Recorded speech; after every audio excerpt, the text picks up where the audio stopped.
E ainda falando de oportunidades, o estado de São Paulo está com mais de 7 mil vagas de emprego disponíveis. Esta semana, atenção, você que está procurando uma vaga, vamos conversar com o Lucas Carvalho. Ele tem mais informações para a gente. Lucas, são quantas vagas aqui na capital? Bom dia.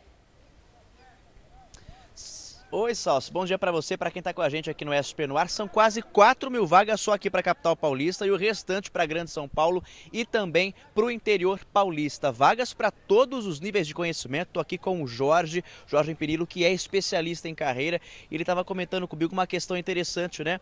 Muitas pessoas acabam não ficando sabendo dessas vagas, né, Jorge? Bom dia para você. Bom dia, Lucas. Bom dia, André. E bom dia, Salso. E bom dia a todos que estão nos assistindo. Sim, são 7.166 vagas que estão disponíveis em todos os PATs. Tem vagas para o setor público e vagas para o setor privado. Então tem vagas principalmente para pintor, para azulejista, para marceneiro, mas também tem vagas para as pessoas que têm uma formação de nível superior. Então tem assistente jurídico e as pessoas precisam aproveitar. Qual a dica importante que eu dou para você que está nos assistindo? Volte a procurar os PATs. Eu tenho recebido, inclusive, reclamação de alguns PATs de que tem vagas e não tem candidatos. Haja vista que semana passada nós tivemos um caso que nós tínhamos 3.200 vagas e tinha apenas 15 candidatos. Então a dica que eu dou, voltou os empregos, comece a procurar os PATs que tem oportunidade para você. Certo, me parece que o André quer fazer uma pergunta para você, aproveitando esse papo que a gente está tendo. Importantíssimo de prestação de serviço para quem está procurando emprego, né, André? Sua pergunta, Sem André. dúvida, meu querido Lucas Carvalho, fazendo a pergunta para vocês dois, dando bom dia ao nosso querido entrevistado. Olha só, PAT, o que é PAT? Vamos lá. O que significa e onde eles ficam? Boa pergunta, a gente precisa ser bastante didático. O André perguntou o que é o PAT para aquelas pessoas que de repente nem todo mundo sabe, o que é o PAT e onde é que eles ficam? Em todas as regiões tem um posto central? Sim, aqui no caso do centro de São Paulo, o PAT é o Posto de Atendimento ao Trabalhador. Esse é o PAT. Estão espalhados em todos os pontos da cidade, inclusive na Grande São Paulo. Você vai ver em Osasco, vai ver em Guarulhos, vai ver em Jandira, todos os lugares tem o PAT. O central é aqui. A dica que eu dou é procure o posto de atendimento ao trabalhador para você encontrar a vaga que melhor se encaixa ao seu perfil. Então é fundamental que você volte a procurar emprego. Estão aparecendo as vagas agora, estão faltando candidatos qualificados. Certo, e para quem é do interior, né, André, também as pessoas, cada cidade do interior tem aí o seu posto de atendimento ao trabalhador. Boa notícia que o Jorge nos traz é que aos poucos a situação vai melhorando, agora as pessoas podem começar a procurar de volta aí, de novo, os PATs em busca da oportunidade que mais cabe aí ao seu perfil, né, André? Lucas, olha só, pergunta ao Jorge Penilo mais uma vez. A gente acabou de noticiar uma reportagem, claro que eu não estou questionando a nossa própria reportagem, mas eu queria que ele reforçasse.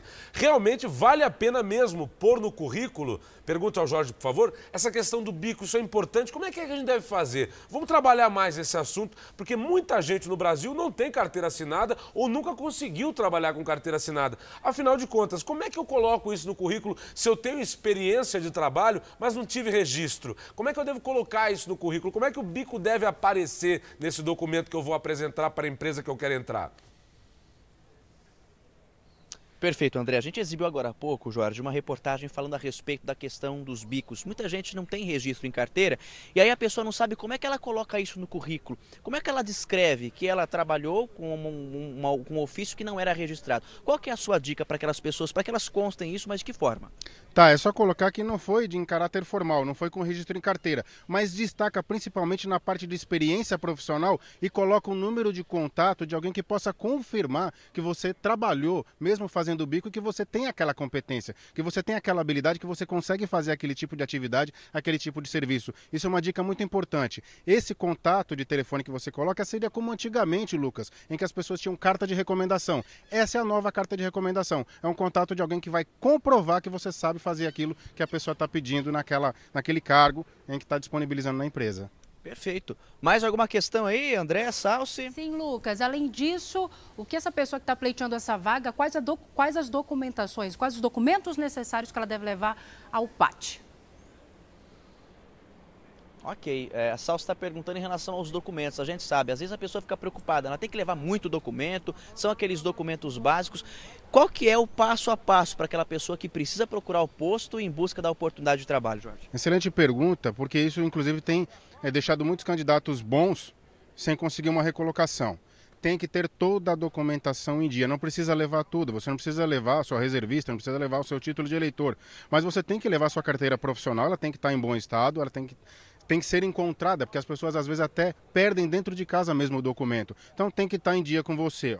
Primeiro, sua carteira profissional. Segundo, o seu RG tem que estar com você o tempo todo. São esses dois aqui, mais o seu currículo, porque no seu currículo tem parte de algumas documentações que você coloca lá.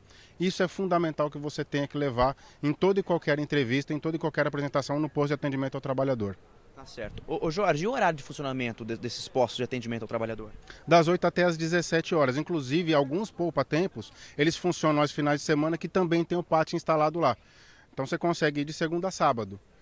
Mas compareça aos postos de atendimento ao trabalhador, porque as vagas estão voltando e estão faltando esses candidatos. Agora, Jorge, uma questão muito importante em relação àquelas pessoas que estão em busca da primeira oportunidade, né? André Salsi, estagiários, jovem aprendiz, tem vaga para esse pessoal também? E são as mesmas recomendações, Jorge? Tem vagas para jovem aprendiz, tem vagas para estagiário e às vezes a pessoa fica com dúvida, eu não tenho experiência, como é que eu coloco isso no meu currículo? Coloque principalmente lugares que você trabalhou fazendo serviço voluntário. Quem ainda não fez, eu recomendo, faça algum trabalho voluntário na sua comunidade, na sua igreja, porque isso consta como trabalho. Ele foi efetivamente feito e vai ajudar na hora que você vai conversar com a pessoa, porque você trabalhou, você só não tinha um registro em carteira. Perfeito. Jorge, mais uma vez, obrigado pela participação ao vivo no SP no Ar, a gente agradece a sua participação e eu volto com vocês aí no estúdio, André Salsi.